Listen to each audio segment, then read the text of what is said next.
بسم اللہ الرحمن الرحیم۔ اکثر لوگ سوال کرتے ہیں کہ آسمان سے فیصلے جلدی کیوں نہیں اترتے، ہم پر بند دروازے آخر کیوں نہیں کھلتے۔ لوگ مایوس ہو کر پوچھتے ہیں کہ اللہ صبر کا پھل کب دیتا ہے، وہ طویل انتظار کے بعد بھی آزمائش ختم کیوں نہیں کرتا، کیا اللہ ہم سے ناراض ہے؟ تو یاد رکھو کہ زندگی میں ناکام اور پیچھے رہ جانے والے لوگ وہ ہوتے ہیں جنہیں معلوم ہی نہیں ہوتا کہ ہمت ہارنے کے وقت وہ کامیابی کے کتنے قریب پہنچ چکے ہوتے ہیں، کیونکہ جب کوئی آزمائش اپنی انتہا پر ہوتی ہے تو وہ اپنے آخری مراحل پر ہوتی ہے۔ یاد رکھنا، کامیاب لوگ اپنے فیصلوں سے حالات بدل دیتے ہیں اور ناکام لوگ حالات کے ڈر سے اپنے فیصلے بدل دیتے ہیں۔ شیخ سعدی رحمۃ اللہ علیہ فرماتے ہیں کہ مایوسی اور نا امیدی ایک ایسی دھوپ ہے جو سخت سے سخت وجود کو جلا کر راکھ کر دیتی ہے، تو ایک عادت جو تمہیں بہت سا اندرونی حوصلہ بخشے گی وہ ہے مشکل سے مشکل وقت میں اللہ سے نیک گمان اور کڑے امتحانوں سے گزرنا، ٹوٹنا، بکھرنا اور اس کے باوجود بھی ہر مرتبہ اللہ سے رجوع کرنا، اس ایمان کے ساتھ کہ جس رب نے مجھے اس امتحان کے لیے منتخب کیا ہے وہ اس پر پورا اترنے کا حوصلہ اور ہمت بھی عطا کرتا ہے۔ اللہ تعالیٰ قرآن میں فرماتا ہے، اور دیکھو ہم تمہیں آزمائیں گے ضرور، کبھی خوف سے اور کبھی بھوک سے، کبھی مال و جان اور پھلوں میں کمی کر کے، اور جو لوگ ایسی حالت میں بھی صبر سے کام لیں ان کو خوشخبری سنا دو۔ بے شک صبر اور اللہ سے رجوع وہ بہترین راستہ ہے جو ہماری ہر ناکامی کو کامیابی میں بدل دیتا ہے۔ تو اگر تمہیں لگتا ہے کہ تمہارے طویل صبر کے بعد بھی تمہاری آزمائش ختم نہیں ہو رہی تو سنو، اللہ خود تم سے مخاطب ہے، اور حقیقت یہ ہے کہ ہم نے انسان کو پیدا کیا ہے اور اس کے دل میں جو خیالات بھی آتے ہیں ہم ان سے خوب واقف ہیں، یہاں تک کہ ہم اس کی شہرت سے بھی زیادہ قریب ہیں۔ اور تمہارے رب کا معاملہ ہرگز تمہارے ساتھ ایسا نہیں جو بات بات پر تمہاری گرفت کرتا ہو اور ایک ذرا سی بات پر پانی ہی پھیر دے، وہ بڑا فیاض اور کریم ہے۔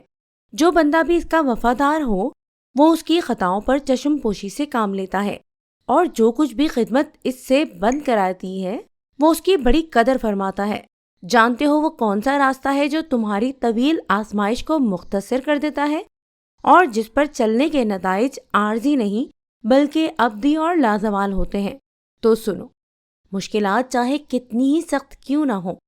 اور آزمائش کتنی ہی طویل کیوں نہ ہو، کچھ چیزیں ایسی ہیں جس سے اللہ کی مدد مل کر ہی رہتی ہے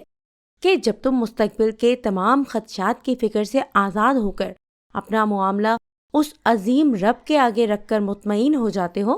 کہ جس کے پاس ہر پرانے زخم کا مرہم اور ہر نئے سفر کی بہترین منزل کا وہ راستہ موجود ہے جو تمہیں دنیا کی نظر میں باکمال اور اللہ کی نظر میں سرخرو کر دیتا ہے۔ یاد کرو وہ وقت جب حضرت نوح علیہ السلام کی کشتی میں پرانے زخموں سے چور وہ لوگ بھی موجود تھے جو اللہ کے یقین کے سہارے پر ہر طوفان سے ٹکرا گئے مگر ہار نہ مانی، اور ان کا بھروسہ اللہ ہی سے جڑا تھا۔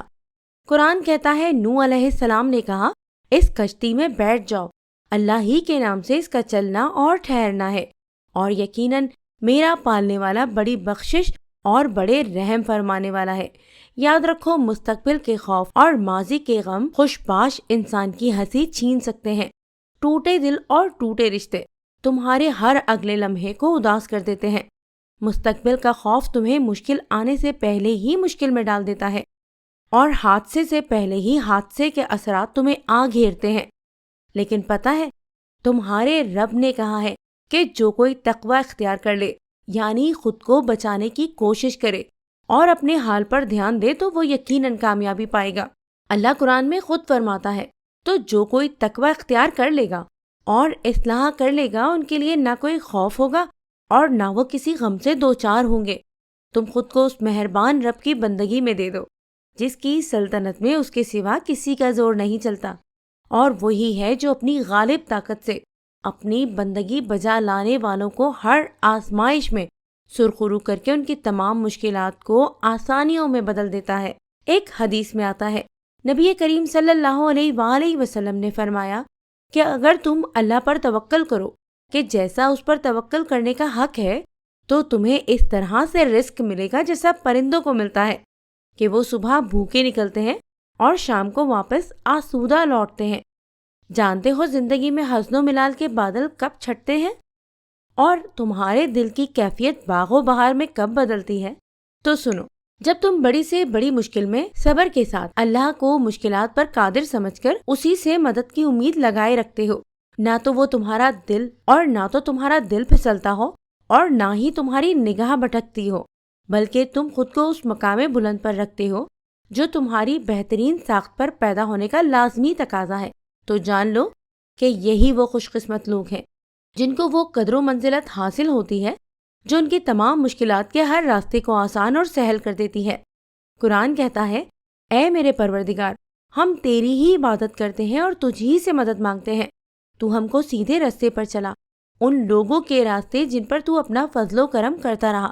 نہ کہ ان پر جن پر غصہ ہوتا رہا، اور نہ گمراہوں کے۔ اللہ فرماتا ہے، ہر ایک کے لیے ایک رخ ہے جس کی طرف وہ مڑتا ہے، بس تم بھلائیوں کی طرف سبقت کرو، جہاں بھی تم ہوگے اللہ تمہیں پالے گا، اس کی قدرت سے کوئی چیز باہر نہیں۔ اگر آج تم پر زندگی تنگ ہے تو سنو، واصف علی واصف کیا خوب فرماتے ہیں کہ کالی گھٹاؤں کے بعد رحمت کی بارش اور ہر رات کے بعد سورج کی کرنیں، غم کے بعد خوشی اور مشکل کے بعد آسانی، یہ ہر آن بدلتے لمحات اس بات کے شاہد ہیں کہ وقت اور حالات بدل جایا کرتے ہیں۔ جانتے ہو، خوش نصیب تو وہ ہے جسے اللہ خود چنتا ہے، اور اگر تم آزمائش کے لیے چنے گئے ہو تو یہ بات یقینی ہے کہ تم اللہ کے وہی خاص بندے ہو جو عنقریب بڑا دگنا اجر ملتے دیکھو گے۔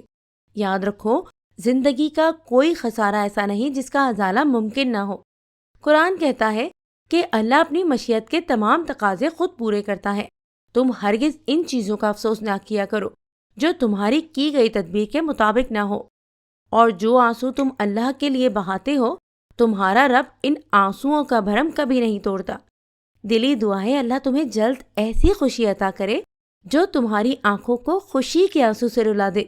جو تمہارے تمام غموں کو مٹا دے، جو تمہاری زندگی کو سنوار دے۔ آمین۔